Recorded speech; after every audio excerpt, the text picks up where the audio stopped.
di wax ni aussi lii ñu sant comme liggéey bu ñu demee ba jëmmi jamono lépp luy ci rapport ak ci maanaam bilan daañ ko def teg ko ci yoon buñ ko waree teg ñëpp jot ci ñëpp xam ci. feebar bi nag dafa nekk maanaam feebar boo xam ni àdduna bi yëpp la wër te gis ngeen dëkk yëpp dañoo jël matuwaay yu nga xam ni pour changer nu ñuy sax jëndee wala ñu defee appel d'offre parce que temps bi mayatu ko kenn mënul toog di xaar ngay def yenn procédures yi. loolu nag tax na ba nga xam ni état bi jël na matuwaay jëf benn décret boo xam ni lépp lu toll na ci dépense wala ci wàllum dépense te jublu ci affaire Covid 19 bi mu génn ki ci marché public. loolu dafa am président nag dégg ngeen ni dafa def benn programme boo xam ni mu ngi tuddee que le programme économique programme de résilience économique et sociale dugal ci koppar yu bëri toll na ci 1000 milliards. 1000 milliards yi wax ngeen xam ñëpp xam nañ ni fu muy dugg parce que pàcc bi nekk am na yoon bu mu war a tegu ci 1000 milliards yooyu nag am na côté boo xam ni dafa jublu ci wàllum jënd ndimbal. loolu ci ay koppar mi ngi toll ci 69 milliards de francs CFA ñu dénk que le ministère du développement communautaire de l'équité sociale et territoriale mooy ministère ba nga xam président moom moo ko dénk. ndimbal boobu nag dafa war a jënd ay dund lu toll ci 100 kilogrammes ceeb par ménage mooy njël borom njël moom la ñu tuddee ménage bu nekk mooy borom njël bu nekk dana am 100 kilogrammes de riz fukki litre dëwlin. paquet de savon yoo xam ne def fukk ak juróom-ñett saabu yu 300 grammes fukki kilo suukar ak ay pâtes alimentaires maanaam macaroni ak ay ñoom vermicelle te loolu yëpp dafa 1 million de ménages wala 1 million de borom jël ñoo ko moom suñ ko xaymaa nag borom jël d'habitude dañoo xëy nañ mën a am juróom-ñett ba fukk doomu aadama ci kër ga donc loolu dana dal entre 8 millions ak 10 millions de sénégalais donc comme nu ma ko waxee. président jël na décret boo xam ni maanaam lu ñu war a def ci marché public ñun mën nañ ko def commande direct mën naa xool ku ma neex wala koo xam ni am na maanaam capacité ñu ne ko dañuy jënd ci yow lii nga xam ni moom la ñuy jënd loolu yoon may nañu ko te suñu bëggoon mënoon nañ ko def waaye loolu taxu ñoo jóg dañ ni dañu toll ci jamono boo xam ni looy def il faut que nga leeral ko parce que comme dafa nekk dund yoo xam ni day dem ci askan bi te bu ëllëgee da ngay rendre compte dañ ni kat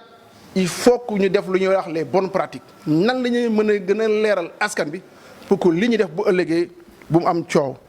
loolu moo tax ñun bala ñuy tàmbali dañu bind lettre ARMP ni ko kat dañu bëgg nga dimbali ñu ci yoon bi nga xam ni moom la ñuy jëm ci wàllum jënd bi ak yóbbu bi ci denrées yi nga xam ni moom lañ président sant mu leeral ñu wax ñu ay yoon yu baax. bu boobu ba ko defee ba pare ñu maanaam def lu ñuy wax avis commande ouverte en procédure d'urgence c'est-à-dire dañ ko def pour maanaam jox chance képp koo xam ni da ngay liggéey ci wàllum dund mën a joxe denrée am capacité financière ak am stock donc ñu def ko ci ay Soleil publication Soleil ak Observateur ak Libération bu le 1er le 2 et le 3 avril bii passé ñu ne leen nag ku bëgg soumissionné wala ku ci bëgg bokk il faut que nga mën a am ceeb ci saaku 50 kilogrammes waaye ci minimum lu mu gën néew il faut nga am 5000 tonnes suukar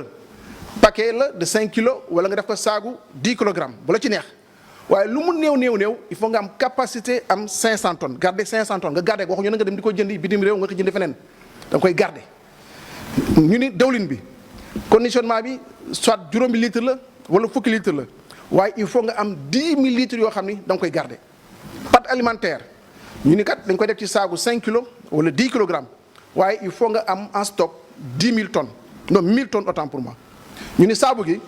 comme ay paquet la yoo xam ni day def saabu fukki saabu ak juróom-ñett yu 300 grammes il faut nga amee paquet bi nga am ci garder ci au moins 10 000 wala nga wane ni garder nga 10 000 donc képp koo xam ni bëggoon nga bokk ci maanaam ci appel à candidature ba mu defoon ñu ne au plus tard le vendredi 3 avril nga ñëw déposer ko au niveau donc ci ministère bi donc boo ñëw aussi da ngay indaale sa facture pro forma parce que conditions yi dañ ko yombala lool indil facture pro forma bi nga xam ni prix yi nga proposé mi ngi ci facture bi nga def déclaration sur l'honneur wane ni man kat lii la ma laaj lii ñu ma laaj ci stock gardé naa ko lu mu néew gardé naa ko am naa sax lu ëpp waaye gardé naa lu ñu ma laaj ci lu néew te loolu dafa nekk lu am solo parce que dinaa ci wax tuuti keroog bañ demee ba tànn ñenn ñi dañ leen woo ñu leen kat il faut ñu xam seen stock fu mu nekk parce que gendarmerie ak armée bi daañu ñëw vérifier waaye bañ ko waxee ñu bëri dellu nañ ginnaaw donc loolu dafa nekk lu am solo ñetteel lu ñu leen laajoon aussi dañ leen ngir indi échantillon pour wane ni échantillon bii laay joxe. donc le 3 avril 2020 ministère jot na ci wàllum juróom-benn fukk ak ñaar ñu nga xam ni wax nañ ni bëgg nañu jaay produit yi ñenn ñi ci juróom yëpp ñenn ñi def nañu benn ñii ñaar ñi ñett ñi ñeent bañ demee ba xool loolu yëpp ñu tànn ñu nga xam ni ñooñu wóor enfin yaakaar nañ ni am nañ stock bi parce que def nañ déclaration te mën nañ ko vérifier waaye aussi ak le prix bu gën a yomb ñu gën a yombalee parce que dañu bëgg économiser état bi koppar ñu jëlee wàllum ceeb bi ñeent ñu ci gën a yombale ñu jël leen te bañu seen prix yu ñu proposé maanaam boo jëlee kilo bu nekk 275 francs la maanaam par kilo du ma sax tonne bi 275 000 waaye kilo bi 275 francs la donc ñeent lañu te bu ñu seetee moyenne des prix sax yu ñu proposé mat na ci 300 francs le kilo donc économiser nañu 25 francs par kilogramme 25 francs par kilogramme boo ko xaymaa sur 100 000 tonnes dafa war a nekk 2 milliards 500 millions de francs CFA yoo xam ne économiser nañ ko état bi ñeent ñooñu nga xam ñoo gën yombale nag kenn ki muy tudd groupe Bambouk nekk Koungheul quartier Fass Cekkeen pour 1 milliard 375 millions ku ci topp maanaam beneen groupe bi muy tudd Avanti Sueur la nekk 152 avenue Lamine Gueye pour 9 millions 625 millions de francs CFA ñetteel bi Afrique Enco nekk 150 avenue Lamine Gueye pour 8 milliards 250 millions ñeenteel bi nekk comptoir commercial Mandiaye Ndiaye nekk 7 rue Sergent Malamine par Escarfé pour 8 milliards 250 millions de francs CFA ñu ne nag yéen ñu tànn bis buñ leen joxee maanaam seen i bon de commande may leen ñaari fan pour ngeen commencer livrer su ngeen livrewul ci ñaari fan yi dañ mën nañoo nanguwaat marché bi donc ci loolu société bi nga xam ne moo ci ëpp lu ñu ko jox ci quota ñu jox ko bon de commande am te mu commencé livrer depuis le samedi bii passé maanaam le samedi 11 avril ceeb bu ngeen gis yëpp wala saaku ceeb bi ngeen gis yëpp ñuy dugg ci dëkk yi di dem dans les régions maanaam fournisseur boobu moom moo ko livré yeneen denrées yi des moo xam ni suukar sa leeg dëwlin beeg pat yi ak saabu bi même chose la ñuy def te fu may wax ak yéen nii pare nañu ba boucler maanaam procédure yëpp ci wàllum transport même avis de commande la ñu def waaye tout simplement dañuy woon képp ku bëggu maanaam dugg ci wàllum transport na nga wane ni am nga au minimum parc boo xam ni juróom fukk camion moo ci nekk waaye terewuñu kenn mu def ay regroupement mu nga boole ñaar ñeent juróom parce que bëgguñu ku soxla toll na ci ay 600 camions nga ni kat dinaa waxoon teg 600 interlocuteurs donc loo tax ñu ni parc de 50 camions te terewuñu kenn maanaam mu regroupé wu. donc ba ñëw ñoom ñëpp ba ñu ñëwee ñu mu intéressé woon ñëw def seen offre parce que damay yàgg wax ni du appel pratiquement du appel d'offre mais dañuy ñëw indi seen ay prix ba ñu indee seen ay prix ku ci nekk ñu xool analyser prix yi ba gis ni prix yi la am ñun ñu fixé suñu ay prix te prix yi ñuy fixé képp kuy transporteur xam nga ni prix yooyu moo gën a yomb dans le marché parce que prix yi moo gën a néew prix yu ñuy pratiqué boo jëlee Thiès Louga Diourbel Fatick Kaolack Kaffrine ñu ni 7500 la waaye ci bi fii mën naa wax ni Thiès xëy na Thiès xaw na rëy tuuti pour éviter transporteurs yi nga xam ne ñoom ñoo am contrat di dem Thiès ñuy jël seen camion jox ñu ko ñooñu la ñu yóbbu Thiès donc loolu pour leeral ba jëlee Saint-Louis Tambacounda 15000 francs CFA la tonne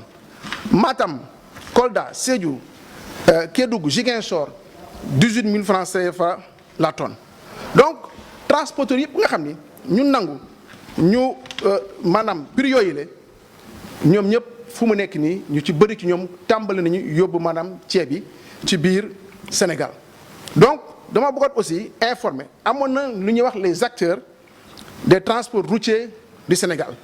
ñooñu effectivement le 28 mars defoon nañu communiqué ni dañoo bëgg jàppale nguur gi ci wàllum transport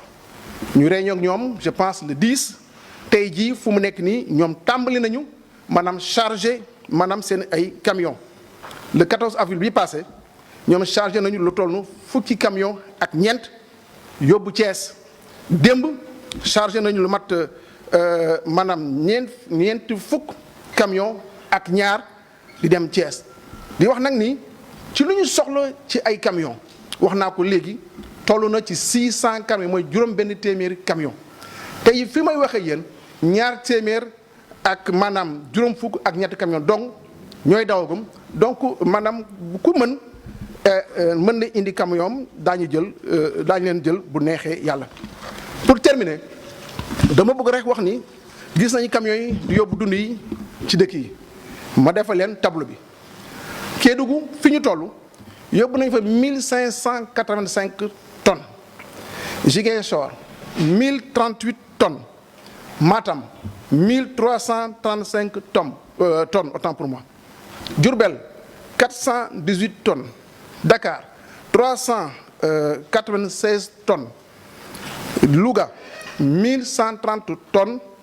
Thiès 1747 tonnes,5 Tambacounda 730 tonnes Saint-Louis 280 tonnes donc suñ ko xaymaa loolu yëpp mi ngi toll ci 8659,5 tonnes lu ñu yóbboogum néew na mais yaakaar nañu fileeg daal ay fan il faut que ñu yokk maanaam mbir mi parce que damaa bëgg fileeg une semaine tout au plus ñu yóbbu ceeb yëpp fépp foo xam ni war na fa dem.